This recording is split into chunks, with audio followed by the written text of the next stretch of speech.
We are going to continue this program by giving the floor to Dr. Bjorn Arp. Dr. Arp is the president of the Inter-American Bar Association. He's a fellow of the American University Washington College of Law Center on International Commercial Arbitration, where he also co-teaches International Commercial Arbitration. He's also editor-in-chief of the Law of the Sea reports and is a partner at Aparicio, Arp Associates LLC in Washington. Thank you very much. The Inter-American Institute for Democracy for the invitation, in particular Ms. Beatriz Rangel. I also want to thank the coordinator of the book, James Keeble, for all his efforts to make possible this event here. The Inter-American Bar Association has co-sponsored the research and publication of the book that we are commenting on today. However, I'm not the Secretary General, the President of the Inter-American Bar Association, but the Secretary General of the Inter-American Bar Association has had difficulties of being here today because she already had an event outside of Washington that obligated her to travel.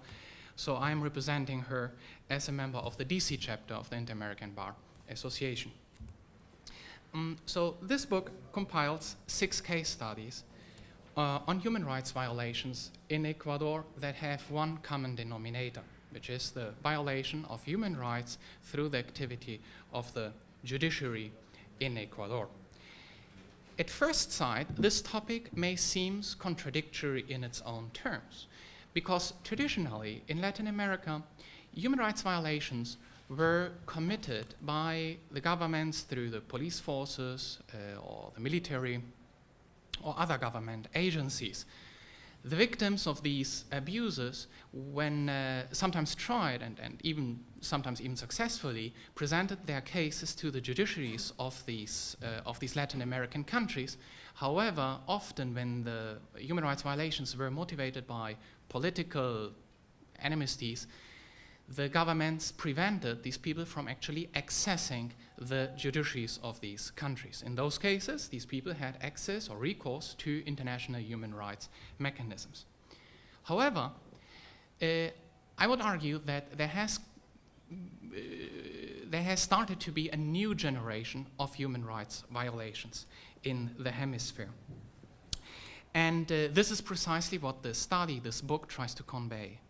And these human rights violations take place through within the judicial apparatus of the Latin American countries.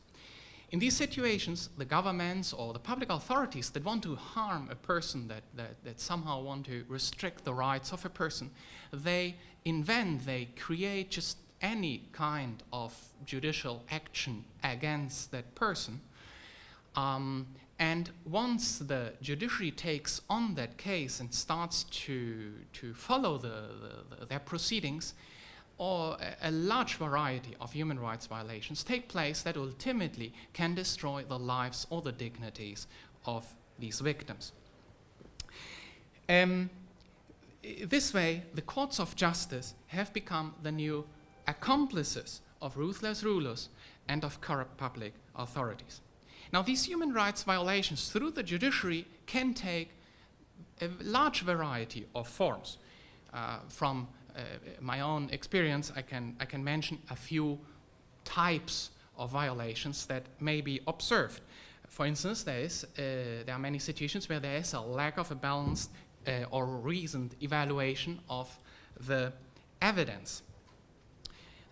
We can find situations where the prosecution is able to submit more than 100, maybe 180 witnesses in a criminal case, while the defense only is allowed to submit 4 or 5 witnesses. And these imbalances certainly can create difficulties in making or defending their case. But also in criminal investigations, there are many other situations where the imbalance can be felt and can be realized through the interaction of the play between the prosecutor and the judge under political pressure from the governments.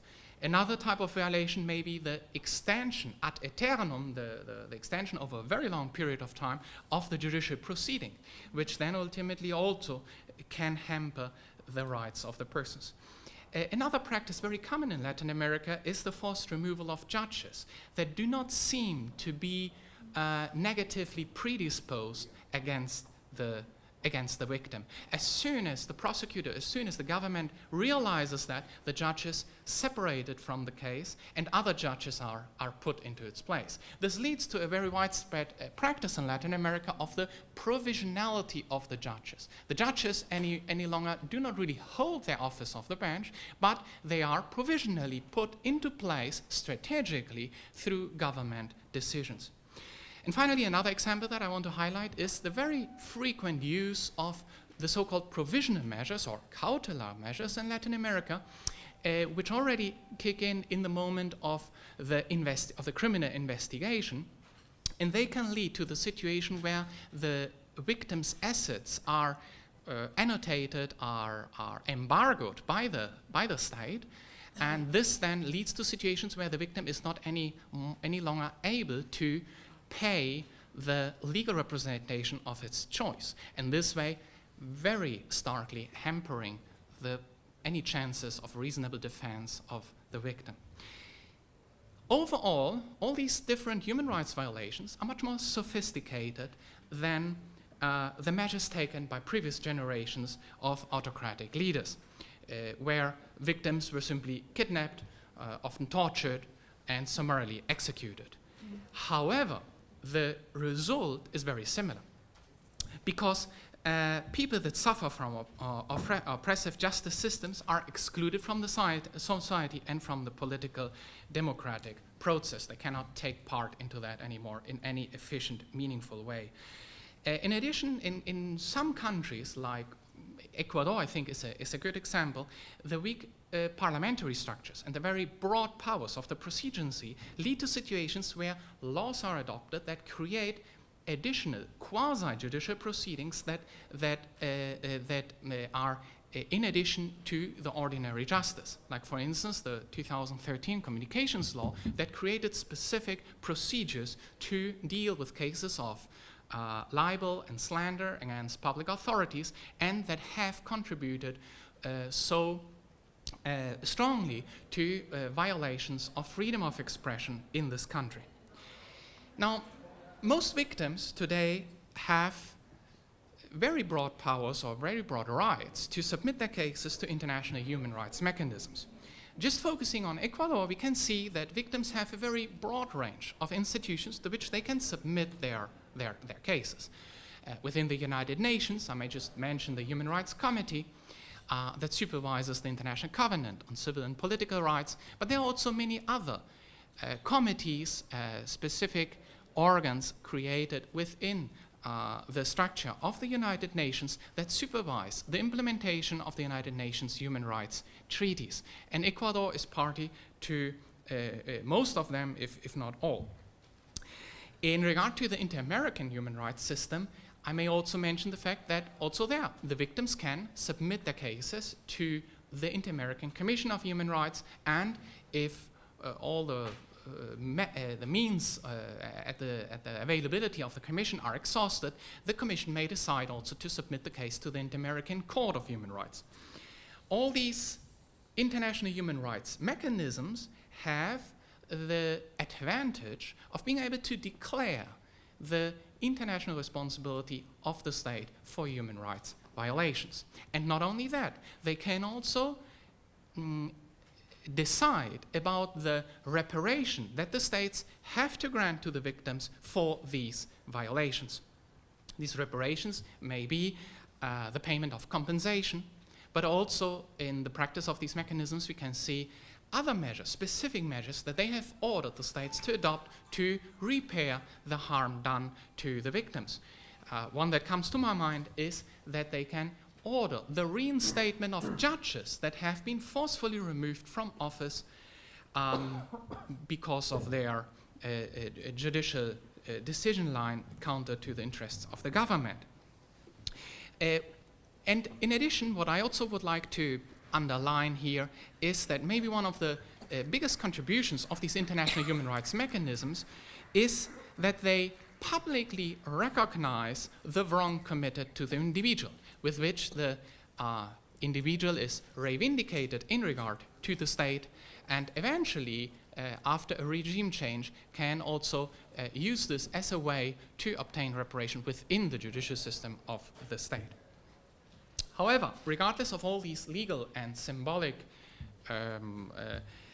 importance of the international human rights mechanisms, there are also some characteristics, some factors that reduce the efficiency of these mechanisms in an ideal scenario, and that victims also have to keep very well in mind when they address these mechanisms. I may identify very briefly 4 of these factors that I can observe. The first one is that these international mechanisms are composed of individuals that themselves have been nominated or proposed by the member states of the system. So we are facing an intergovernmental scenario where the members of the same institutions that deal with human rights cases in regard to the system's member states are themselves coming from the same member states. So this can lead to situations where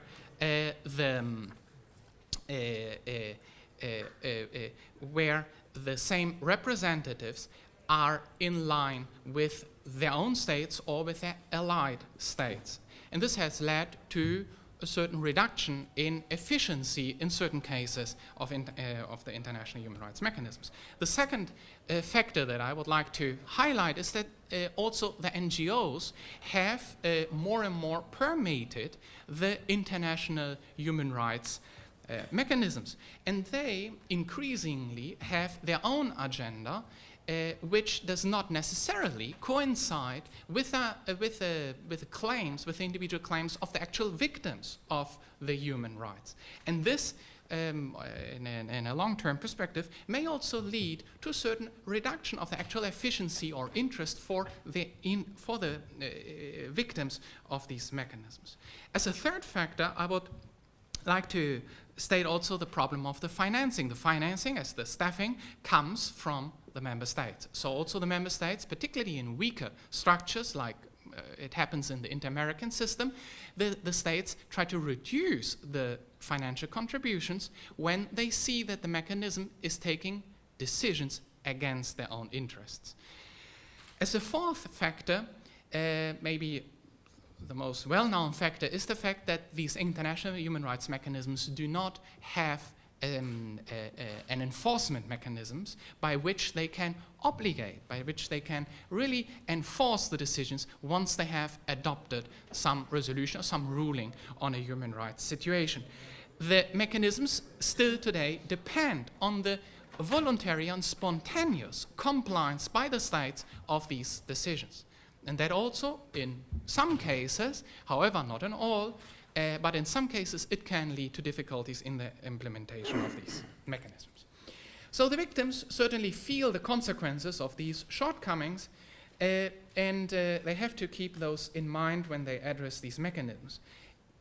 For the purpose of this book, however, I think that they clearly demonstrate that any change in the judicial system, which is ultimately what advocates this book, the changes need to come within Ecuador. The international mechanisms can help, they can create guidelines, they can give ideas, suggestions of how to actually have a judicial system that fully complies with international human rights standards. However, the input, the energy, the actual movement of change has to come from within the societies affected. In particular here, we're talking obviously about Ecuador.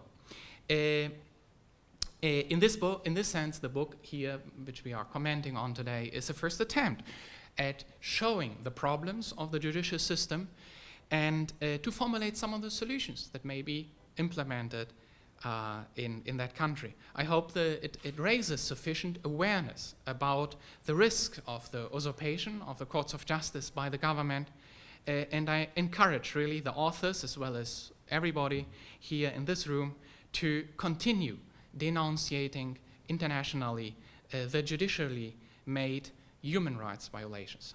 Thank you very much. Thank you.